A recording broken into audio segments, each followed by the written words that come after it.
Good morning students. अभी last lecture में अपन पढ़कर आए थे इलेक्ट्रिक पोटेंशियल एनर्जी। तो electric potential energy due to the system हमने निकाला था due to the system made by 2 charge, और दूसरा केस था मेड बाय 3 चार्जेस, और ऐसे he made by multiple charges. तो इलेक्ट्रिक पोटेंशियल एनर्जी अपन ऐसा टॉपिक पढ़कर आए हैं। अभी नेक्स्ट टॉपिक हम इस लेसन में जो पढ़ने वाले हैं, हमने जो पोटेंशियल एनर्जी निकाली थी तो एक ऐसा सिस्टम जो हमने मेक किया था जो जिसमें नंबर ऑफ चार्जेस 2 और मोर देन 2 है, 2 या 2 से ज़्यादा हम चार्जेस लेते थे।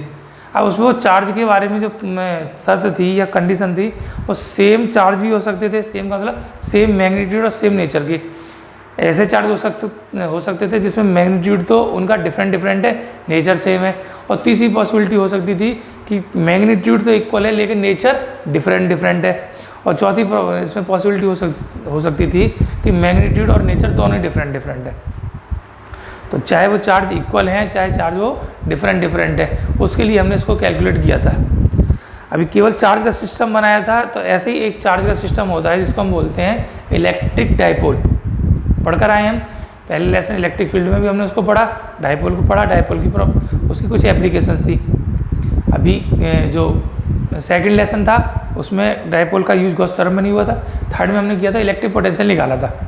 इसमें जो अपन पढ़ रहे हैं इलेक्ट्रिक पोटेंशियल में, तो electric potential due to electric dipole.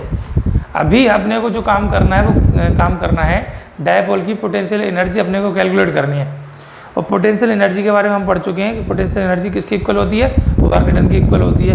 तो सबसे पहला काम हम करेंगे डाइपोल में वर्क डन। तो अपना टॉपिक है work done to rotate an electric dipole in uniform electric field. तो कोई यूनिफॉर्म इलेक्ट्रिक फील्ड है,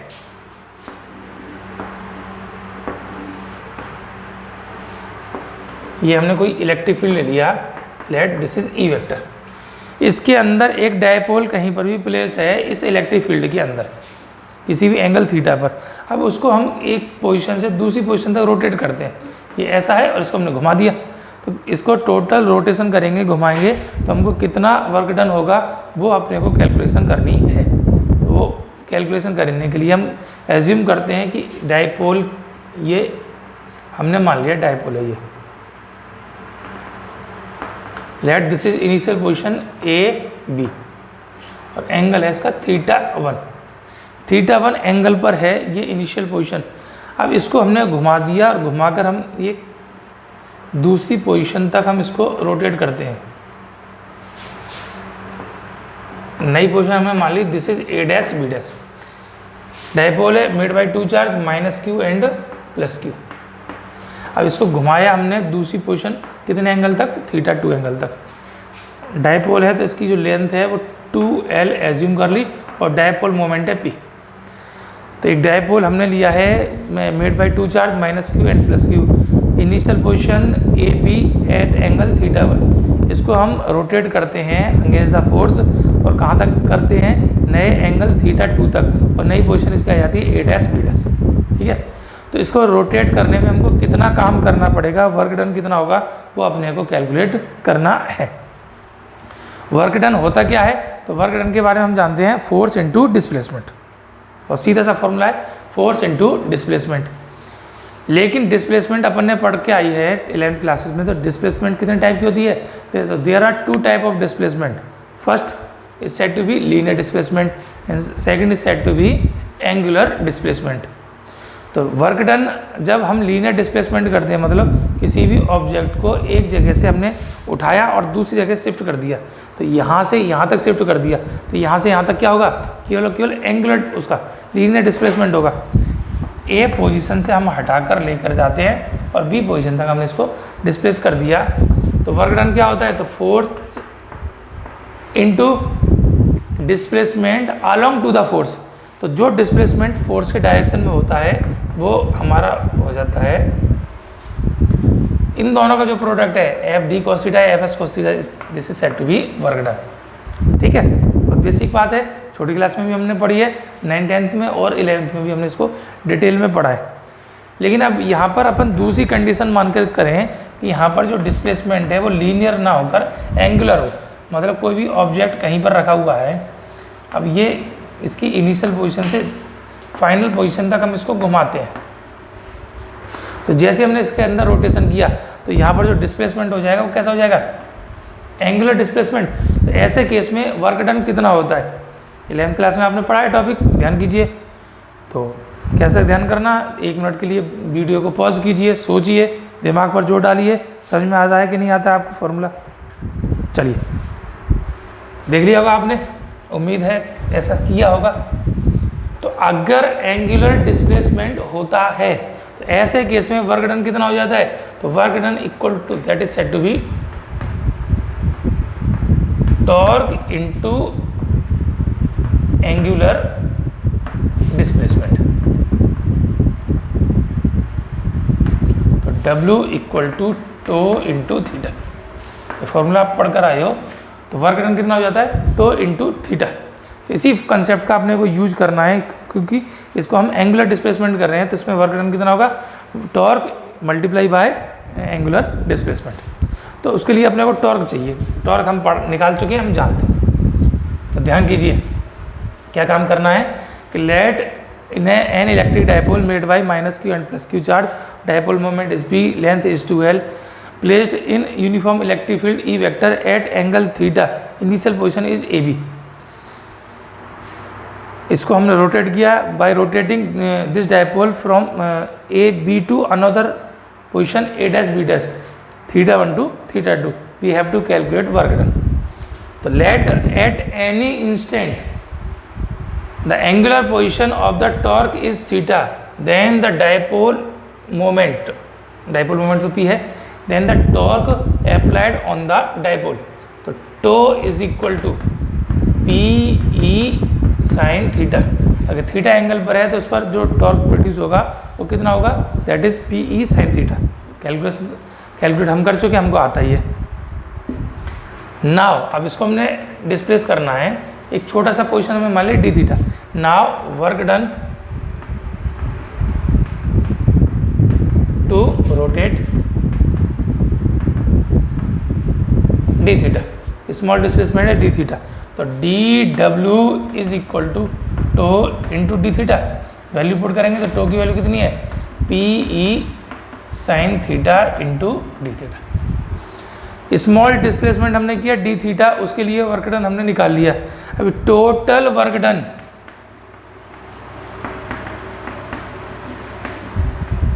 या नेट वर्क डन, तो total work done W is equal to integration of DW, DW की value PE sin theta into D theta.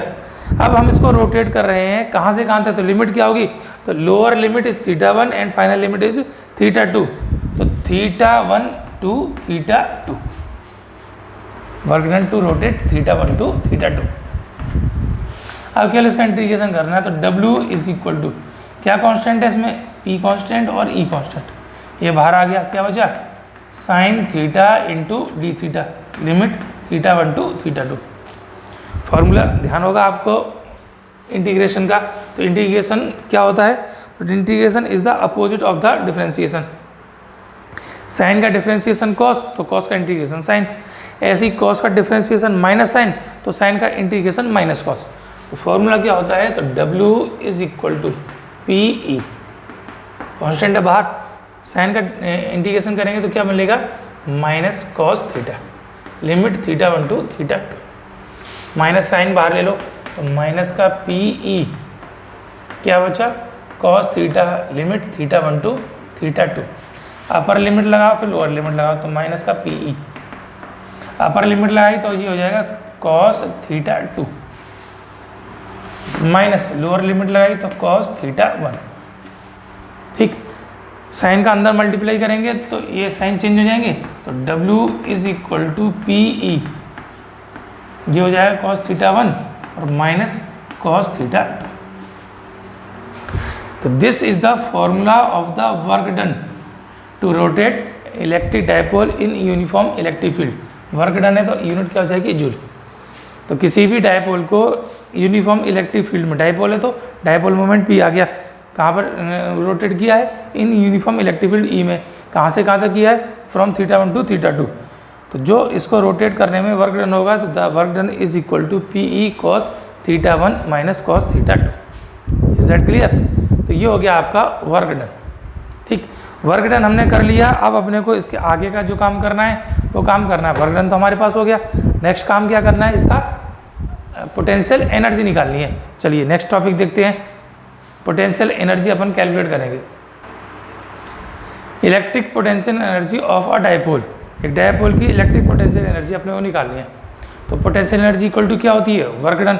अब इसमें work done क्या होगा, तो इसमें जो डेफिनेशन है वो है कि कोई भी डायपोल है उसको उसकी एक एंगुलर पोजीशन तक अपने को रोटेट करना है। कहाँ से कहाँ तक करना है कि इसकी जो इक्विलिब्रियम की कंडीशन है, तो इक्विलिब्रियम की कंडीशन क्या होगी, और इसकी देखिए एक बार, जैसे ये हमने डायपोल हमने कहीं प्लेस किया यूनिफॉर्म इलेक्ट्रिक फील्ड में, थीटा एंगल पर प्लेस है, तो इस पर टॉर्क प्रोड्यूस होता है। कितना होता है, P E sine theta. Torque कितना होता है, पी ई साइन थीटा। अब ये टॉर्क क्या होता है, टॉर्क इसको डिस्टर्ब करता है जिससे ये रोटेशन करे। अगर ये थीटा एंगल पर है तो इस पर टॉर्क प्रोड्यूस होगा और इसको घुमाकर कैसा करता है, इक्विलिब्रियम में। इक्विलिब्रियम का मतलब कहाँ पर, जब टॉर्क की वैल्यू 0 हो जाए। और टॉर्क की वैल्यू 0 कब होगी, when theta equal to 0, theta equal to 0 degree first case. तो टॉर्क कितना हो जाएगा, पी ई साइन 0, और साइन 0 की वैल्यू 0, तो टॉर्क की वैल्यू 0 होगी। अभी टॉर्क की वैल्यू 0 होगी तो ये जो डायपोल है, तो डायपोल किस में होगा, dipole is said to be in equilibrium. Second condition, when theta is equal to 90 degree, therefore torque equal to P E sine 90, और साइन 90 की वैल्यू होती है +1, ये हो जाएगा पी ई। तो this is the maximum torque applied on dipole. ऐसे case में जो टॉर्क की वैल्यू होगी वो कैसे हो जाएगी, मैक्सिमम हो जाएगी। मैक्सिमम हो जाएगी तो मैक्सिमम डिस्टर्बेंस होगा। तो मैक्सिमम डिस्टर्बेंस जो इसकी कहलाती है वो इस पोजीशन यानी थीटा इक्वल टू 90 डिग्री। तो कोई भी dipole theta equal to 90 degree पर प्लेस है, यहाँ से इसको हमको घुमाकर किसी भी पोजीशन थीटा तक इसको रोटेट करना है। कहाँ से कहाँ तक करना है, 90 डिग्री टू थीटा। तो the work done to rotate dipole from 90 degree to theta any angular position, theta कुछ भी हो सकता है, 90 से कम रहेगा। तो कोई भी इलेक्ट्रिक डायपोल है उसको हम 90 डिग्री से थीटा डिग्री तक एंगल तक रोटेट करते हैं। तो जो वर्क डन होगा, the work done is said to be electric potential energy of the dipole. तो डेफिनेशन क्या हो जाएगी, तो the work done to rotate an electric dipole from its unequilibrium position theta equal to 90 degree to any angular position theta is said to be electric potential of the dipole. तो work done करना है, तो we know that formula of work done W is equal to P E, कितना होता है formula अभी अपने निकाला, तो cos theta 1 minus cos theta 2। कहाँ से कहाँ तक है, theta 1 to theta 2। Is that clear? Now work done from 90 degree to any angular position theta, तो दिस इज थीटा 1 और दिस इज थीटा 2। तो नाउ वर्क डन, तो W is equal to P E cos 90 degree minus cos theta. cos 90 की value 0 minus का cos theta, तो total minus का बचा, तो W equal to minus P E cos theta. तो this work done is stored as the potential energy of the dipole and it is denoted by U। Potential energy को denote करते हैं, और angular position theta है तो U theta. Now potential energy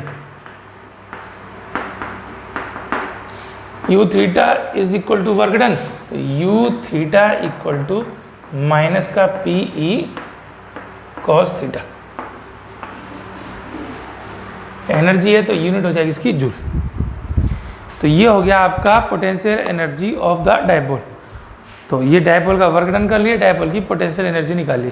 तो ये जो चैप्टर आपका नंबर 3 है इलेक्ट्रिक पोटेंशियल, जो इलेक्ट्रोस्टैटिक्स तो यूनिट का नाम है आपका, उसमें 4 लेसन है। पहला लेसन था इलेक्ट्रिक फील्ड, सेकंड लेसन था गॉस थ्योरम, थर्ड था आपका जो अपन अभी इसको कंप्लीट किया है वो था इलेक्ट्रिक पोटेंशियल। तो 3 जो चैप्टर है उसका थ्योरेटिकल पोर्शन आपका कंप्लीट हो गया। अब इसके अपन आगे नेक्स्ट जो करने वाले हैं न्यूमेरिकल्स करने वाले हैं, उसके बाद नेक्स्ट लेसन 4th लेसन है कैपेसिटेंस, वो अपने को पढ़ना है। तो ये 4 लेसन मिलाकर आपकी 1 यूनिट होगी, जिसको हमने नाम, जिसका नाम है इलेक्ट्रोस्टैटिक्स। तो जो इसमें जो टॉपिक आपको भेजा जाता है, जो वीडियो भेजा जाता है, तो वीडियो की हेडलाइन या टैगलाइन जो होती है वो क्या होती है, वो इलेक्ट्रिक पोटेंशियल इलेक्ट्रोस्टैटिक्स होती है। तो इलेक्ट्रोस्टैटिक्स यूनिट का नाम है, उसके अंदर ये 3rd लेसन था। ठीक है, अभी इसमें एक छोटा सा टॉपिक बीच में छूट रहा है थ्योरेटिकल डेफिनेशन है, वो केवल समझना है अपने को। तो एक बार अपन उसके बारे में और डिस्कशन कर लेते हैं, वो और देख लीजिए। थ्योरेटिकल टॉपिक था, तो टॉपिक का नाम था इक्विपोटेंशियल सरफेस।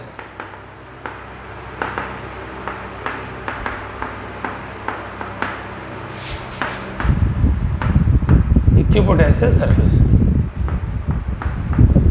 तो इक्विपोटेंशियल सरफेस है क्या चीज़, ध्यान करेंगे। तो इक्विपोटेंशियल सरफेस जैसा इसके नाम में लिखा है, उस नाम से हम समझ सकते हैं कि ऐसा सरफेस जिसपे पोटेंशियल की वैल्यू कैसी है, इक्वल है। तो कोई भी सरफेस जो अपन एज्यूम करते हैं किसी भी इलेक्ट्रिक फील्ड में, ऐसा सरफेस जिसके सारे के सारे पॉइंट्स पर जो उसका इलेक्ट्रिक पोटेंशियल है वो कैसा रहना चाहिए, इक्वल रहना चाहिए, कांस्टेंट रहना चाहिए। That imaginary surface is said to be equipotential surface. तो ये तो इसकी डेफिनेशन होगी। तो the imaginary surface which is placed in uniform electric field where the electric potential of all point all points are equal, then the surface is said to be equipotential surface। तो कैसे हो सकता है कि जैसे हमने कोई चार्ज एज्यूम किया प्लस की, अभी चार्ज एज्यूम किया तो चार्ज से इलेक्ट्रिक फील्ड लाइन निकलती हैं, प्लस है तो आउटवर्ड्स होगी और माइनस होगा तो कैसे हो जाएगी, इसमें इनवर्ड्स।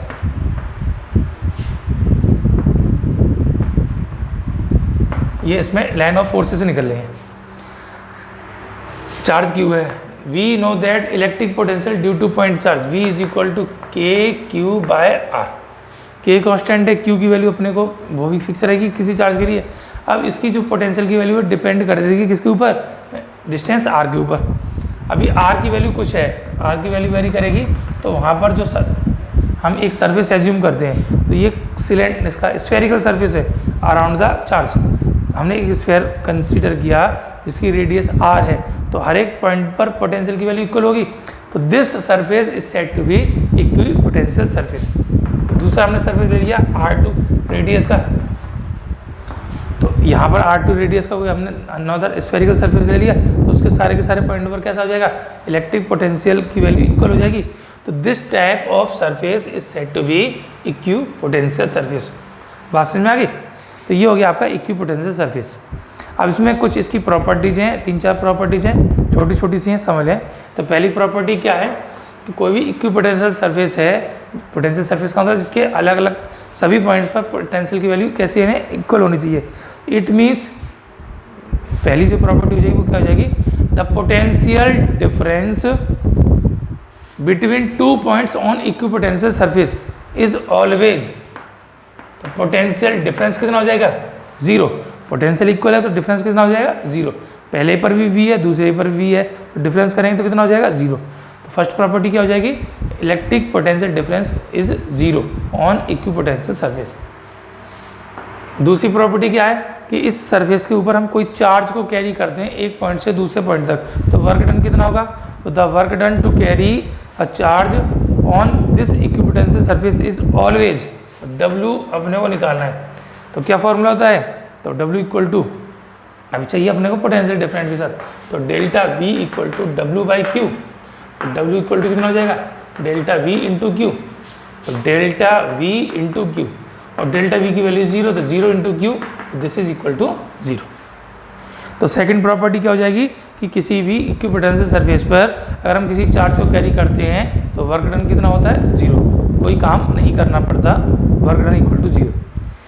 तीसरी प्रॉपर्टी क्या है कि द इलेक्ट्रिक फील्ड लाइन्स या the line of electric force on equipotential surface is always perpendicular to its surface. तो ये जो इक्विपोटेंशियल सरफेस हमने कोई सा ले लिया, जैसे ये ले लिया, अब यहाँ पर हम टेंजेंट लेते हैं, ये कोई टेंजेंट, तो टेंजेंट के साथ जो इलेक्ट्रिक फील्ड लाइन है वो कैसी रहेंगी, 90 डिग्री। तो किसी भी पॉइंट पर जो डायरेक्शन है किसकी, इलेक्ट्रिक फील्ड लाइंस की, वो इक्विपोटेंशियल सरफेस के हमेशा कैसी रहती हैं, परपेंडिकुलर रहती है। तो this is third. And fourth and last क्या हो जाएगा कि जैसे हमने कोई इक्विपोटेंशियल सरफेस लिया अराउंड द चार्ज, एक ये ले लिया, एक ये ले लिया, ये कोई चार्ज है, इसमें ऐसी कोई पॉसिबिलिटी नहीं है कि कोई ऐसा सरफेस बन जाए। क्यों नहीं बनेगा कि इस पॉइंट से यहाँ तक की डिस्टेंस डिफरेंट होगी, यहाँ तक की डिस्टेंस डिफरेंट होगी। तो r ये r1 हो गया, ये r2 हो गया, और we know that potential is inversely proportional to distance r। तो डिस्टेंस r के कैसा होता है, इनवर्सली प्रोपोर्शनल होता है। इसका मतलब यहाँ का पोटेंशियल कम हो जाएगा और यहाँ का पोटेंशियल ज़्यादा हो जाएगा, और पोटेंशियल अलग अलग हो गए तो वो इक्विपोटेंशियल सरफेस नहीं होगा। तो फोर्थ एंड लास्ट कंडीशन क्या है कि the two equipotential surface never intersect to each other. दो पोटेंशियल अगर हम कोई लेते हैं इक्विपोटेंशियल सरफेस, तो एक दूसरे को कभी भी इंटरसेक्ट नहीं करते। तो ये आपकी प्रॉपर्टी हो गई इक्विपोटेंशियल सरफेस की। ठीक है, ये चैप्टर कंप्लीट हो गया। Thank you.